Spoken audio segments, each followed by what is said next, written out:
போரால பாதிக்கப்பட்ட காசால இளைஞர்கள் தங்களோட மன அழுத்தத்தை போக்க என்னென்ன பொழுதுபோக்குகள்ல ஈடுபடுறாங்கன்னு பார்க்கலாம் வாங்க. காசாவின் மத்திய பகுதிகளில் போர் மற்றும் இடம்பெயர்வு சோகங்களுக்கு நடுவே இளம் பாலஸ்தீனர்கள் மன அழுத்தத்தில் இருந்து தப்ப பைக் சாகசங்களில் ஈடுபட்டு வருகின்றனர்.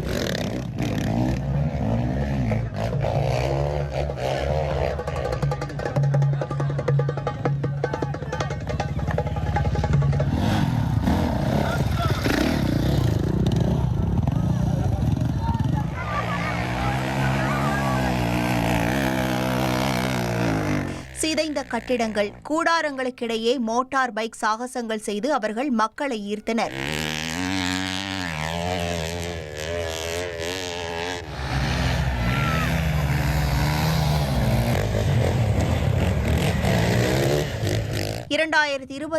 அக்டோபர் 10 முதல் காசாவில் இடைநிறுத்த போர் நடைமுறையில் உள்ளது.